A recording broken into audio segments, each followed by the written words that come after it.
What's going on, everybody? Sean Pierce Johnson here, bringing you this week's edition of Stompbox Saturday. And from the pages of Tolkien's classic comes the Orcrist Overdrive by Wrought Iron Effects. Thank you so much, Ed, for sending this my way. I know it's your prototype, and I have been caring for it like a baby, and I am having so much fun with this. Not only does it fulfill my Tolkien fandom in every way imaginable, but it marries two things that mean the most to me: music and that story of Bilbo continuing on to Frodo and the journey that they all go on to eventually save the world. I've talked enough about Tolkien, but what's the deal with this pedal? Well, the Orcrist is a low-gain bipolar overdrive. It's not the highest gain overdrive, and usually I'm not a big fan of low gain overdrives, but there's something special about the Orcrist, and we're going to take a look at just what makes it so special today. So, what do you have on the front of the pedal? 4 knobs. It's pretty basic: tone, volume, gain, and bite. And we'll check out how the gain and the bite knob work together to get you a wide variety of different sounds. But that's not the only sound shaping option you have. On the back of the pedal, you have a switch that lets you go from biter and goblin cleaver. More Tolkien references. It's amazing. Anyway, what that does is it gives you a little internal boost from 9 volts to 18 volts.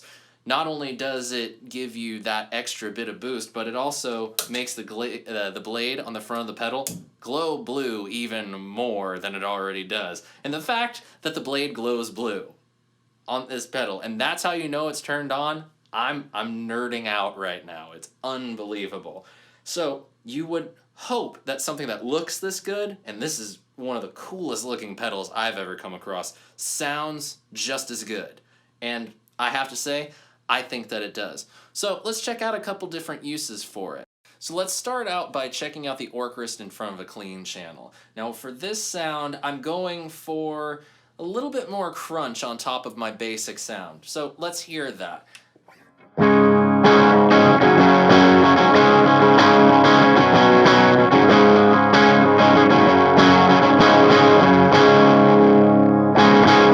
As you can hear, when I dig in, I start getting some breakup, but I want a little extra hair on top of that. So kicking on the Orcrist, we have that in the biter mode, which is your 9-volt mode, and this is the sound that we get after that.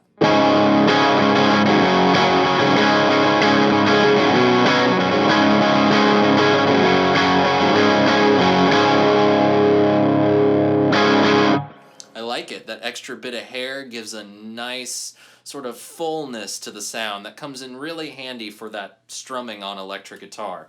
But the cool thing is, by turning back the gain knob and upping the bite, we get less of the hair and more of a push. It's a different kind of gain than what we had with the gain turned all the way up. I'll show you what I mean.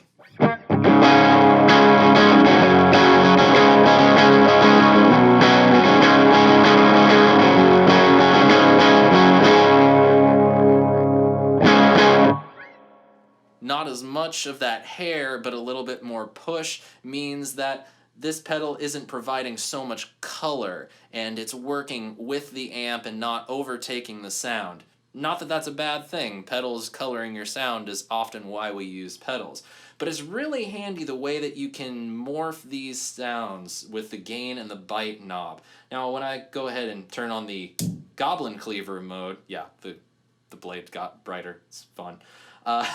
You're going to get a little bit more push from that bite. So I'm going to dial that back considerably. I'm going to go back around 9 o'clock, max the gain, and a little bit more volume, and let's see what that gets us.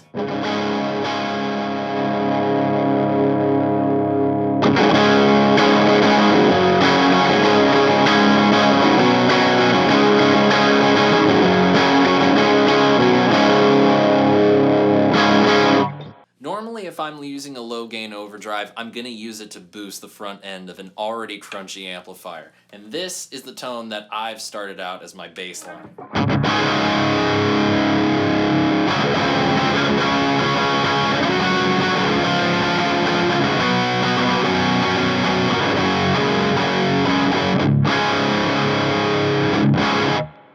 Now, my My favorite way to run the Orcrist in front of a dirty amp is using the biter mode. I'm getting a fair amount of push from the volume of this pedal. I've turned up the bite considerably. I think I've got it turned up almost all the way. Yep, I got it turned up all the way. And the gain I've got backed off considerably, and I've got the tone knob running all the way up. I like that natural high end, again, with a distorted sound.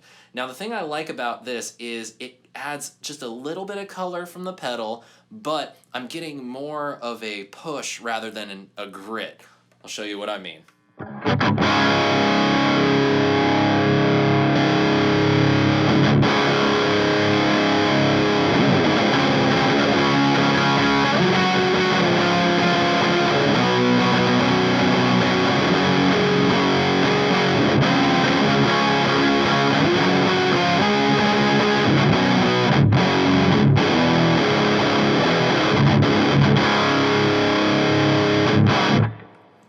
Love it. Sounds great. I'm all about it. But one thing I can say is that although this pedal has been said to be more of a rhythm guitar, I think it works equally well in the lead territory.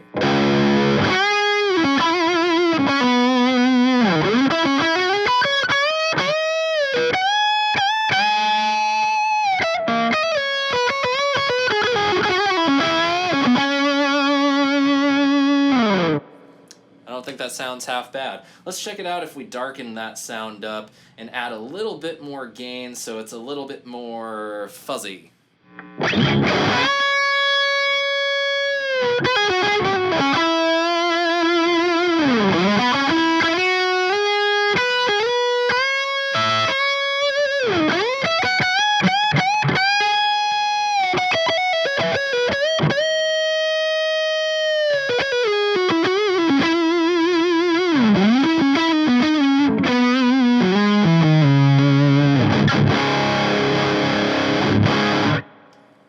Still has a good amount of high end to it as well. The tone knob is actually quite subtle until you get to the bottom part of its range, and then it really starts to dump the high end. That's very stoner metal.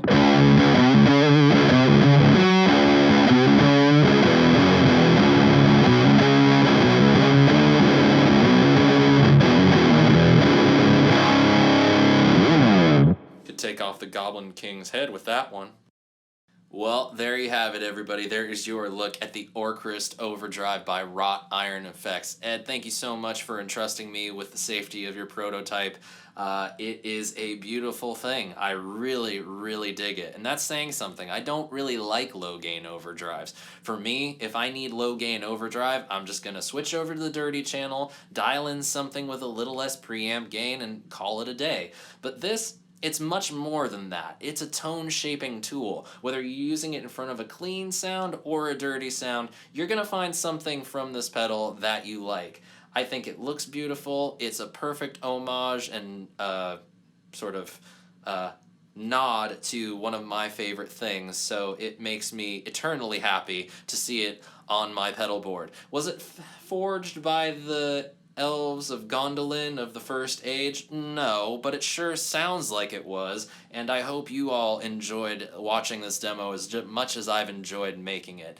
And I want to know what you guys think of the Orcrist. Shoot me a comment below. Don't forget to like, share, and subscribe, and stay tuned for next week's episode of Stompbox Saturday. And until then, my friends, I'm Sean Pierce Johnson, and I wish you good tone and happy stomping. Cheers.